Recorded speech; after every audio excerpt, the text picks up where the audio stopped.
Welcome back to Llanygorse Park here in North Wales for the Orney Company Super 1 British Karting Championship. It's the third round in the championship in total, but the second round for the Jnr X30 class, which is up next. And after Rissington, earlier in the day, I spoke to some of the championship contenders. Angus, race winner in Jnr X30 at Rissington. There was a rumour you weren't going to be turning up this weekend. You've been doing some exams apparently, but looks like you made a late decision to come. Yeah, I decided to come here for Saturday after having my last day of school before study leave on the Friday. I thought it was worth coming along after winning round one at Rissington. Yeah, I couldn't really miss the opportunity. No, absolutely right. And difficult conditions at Rissington, but you obviously revelled in them. Yeah, the rain just came down just before going out onto the grid, so we had a scrabble for wet tyres, which favoured my height and how I drive the car in general. Just managed to get a gap quite early on, and then from then on it was just about staying consistent, not making any relatively silly mistakes. And you had a pretty good run in the championship last year. I know at Landau I thought you were very unlucky to get a penalty that day, but things being what they are, you end up I think fourth in the championship by the season's end last time, obviously looking to go three better this time. Yeah, last year, first year of national racing, fourth I would say was a very positive year. Could have been quite a bit better, as you said, had luck been a little bit more on my way, I would have said. But yeah, really looking to push on this year. Once these exams are out of the way, then they'll be full throttle for the rest of the season. Really just trying to kick in with these strong results. Alicia, one of three sisters in the championship this season. Lots of girls in the championship this season. You had a good round at Rissington, didn't you? Unfortunately, you got involved in that incident going into the last lap, got a 10-second penalty. But must give you a lot of confidence after the performance at Rissington. You did really well, I thought. Yeah, I did. I got up to fourth, and then I got a 10-place penalty because on the last lap I caught someone's bumper and then my nose cone went in.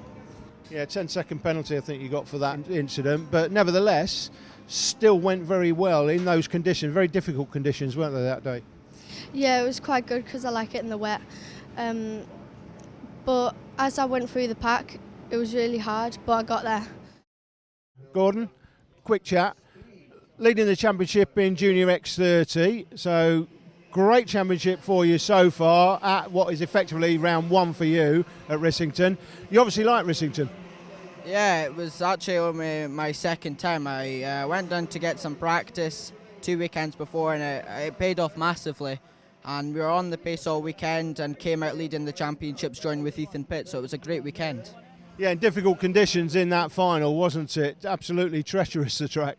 Yeah, I was just praying for it not to rain, and the last 2 minutes it started raining, but you know, you can't really change the conditions, but we've still got the entire championship to go and still a lot of points to carry, so yeah, great weekend. The Kyriakos name back in British motorsport. Gordon Much, one of the represented drivers, and with the Kyriakos brand back in motorsport, backed by the likes of Alan McNish, Dario Franchitti and Ryan DL, what further proof do you need that Gordon Much is one to keep an eye on? So he goes off pole position as our joint championship leader. It's going to be very interesting to see if he can beat Ethan Pitt to the first corner. Fender and Greetham are on the second row, with Harrison Smith and Alicia Goundry on the third. Jude Young and Harry McQuillan, Jake Douglas and Tom Westworth. And then keep an eye on the likes of Ethan Rees and Dragon Pinsent just outside the top 10. Here we go once again, and it's going to be Much to the first corner, is it? He's going to really work hard. He's just managed to hold on in front of the hard-charging Angus Fender, who shot up into second position. Great start. Ethan Pitt tied on points for the championship lead coming into this round as Goundry goes up the inside of Pitt. Alicia Goundry, third place on the 44. She had a pretty good run, finished fourth and make that second as she goes up the inside. Great performance already. She finished fourth. I was trying to finish what I was going to say. Finished fourth at Rissington, but then got that 10-second penalty. She gets nerfed wide. Coming through is the 67 of Angus Fender. Ethan Pitt tries to come through, but Alicia's having none of it. She's fighting hard. Here comes Pitt for third. Drops Alicia back one, so Alicia goes back one. Is that two through Club corner, maybe. Yes, I think it is. Down to 5th position goes Gowndry, but what an absolutely spectacular battle this is turning out to be. Is Gowndry going to have another go into the inside line? Everybody tight and hard-fisted. Gowndry's being shoved around here. Dropped back 2 or 3 more places. I tell you what, she's got her elbows out here at Glenegor's Park, hasn't she? Really not fazed by anything, and a few bashes. That's going to cause a little bit of an issue. If she can just keep the cart in the straight and narrow, she's got a chance for a podium here, but up to 2nd on the first lap. My word, Alicia Gowndry turning a few heads here. Well, she was certainly up to 2nd, but she's down to what, 6th or 7th place now. Harry McQuillan looks like he's a man on the move. He started P8, goes through the line there in 6th. Harrison Smith it is in 5th. Oliver Greetham in 4th. That's Gordon Much, the championship leader, by 12 points coming into this race. It's going to be really interesting to see if Fender and Pitt can now work together. The 2 Jade karts with the gold chassis, of course. They're going to try and work their craft to move up close to Gordon Much and close him in again. The Acuria Cosback driver has got a good lead. Look at that. It's going to be very difficult to get that gap down. They're not going to catch him, not from there. Gordon Much has got too much for everybody today. That is a comfortable lead, even at this stage. They're going to have to work together to try and get back to him. The drivers in 2nd and 3rd, teammates, of course, Angus Fender and Ethan Pitt, so they may well work together. No, they're not. Pitt just dives up the inside. They've obviously decided, you know what, he's too far ahead. Let's just go for 2nd position. He even has the nerve once again to signal to his teammate, come on, help me, let's go get him. Well, with a gap like that, it's not really going to work, is it? Yes, Greetham in 4th place there. McQuillan's up to 5th, so he's made up 3 places so far. And Gowndry's come back into 6th position past Harrison Smith with Tom Westworth, Dragon Pinson and Jake Douglas rounding out the top 10. So Gowndry is starting to get back on with it, maybe just a little bit too eager in the first lap, but the fastest split, that's Tom Westworth, so he's got a chance to get back into this. Sector 2 fastest is Westworth. Gordon Much just set the fastest sector in the final part of the lap there, going through the line. So virtual championship points on the right of the screen, that's if things finish now.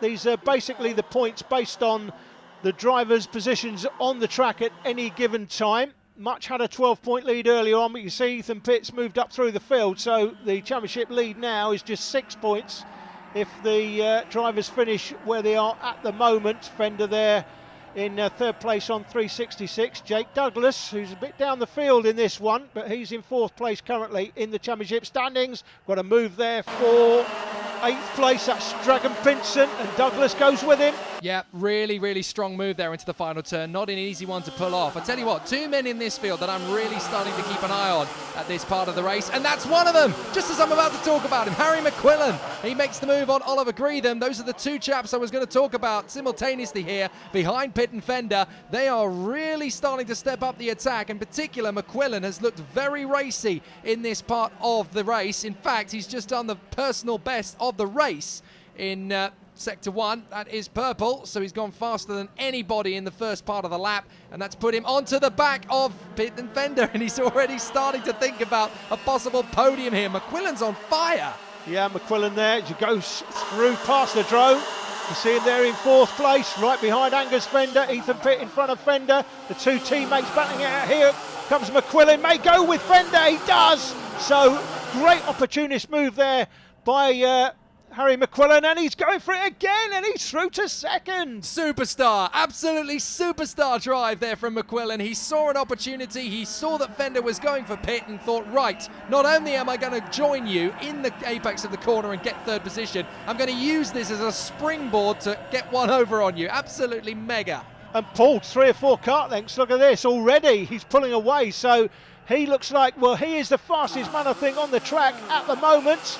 Later in the race, it's still the man out front, Gordon Much, comfortably clear in fact, and Harry McQuillan has cleared off from the karts, the Jade karts behind. Well, looking at the pace of McQuillan, he's actually taking a couple of tenths of a second or so per lap on Much. He won't catch him, but he'll certainly give Gordon Much something to sweat about in the last couple of laps as Fender holds on to that 3rd position in front of Pitt. But it's going to be Gordon Much who leaves here with a victory. McQuillan, he is determined. He's on a high to nothing going into the last lap, but he has worked so hard to try and get on the back of the Sole Tyre driver. It's not going to happen, but what a race. And look at that, 42.82, 300ths quicker than race leader Gordon Mutch. Great performance here by Harry McQuillan. You can see in the virtual championship points on the right of the screen, he's in green, so he's moved up in the championship standings. 337, couple of points ahead of Jake Douglas. Alicia Goundry, Douglas and Goundry, in fact, have dropped places in the championship in this race, but they're still there.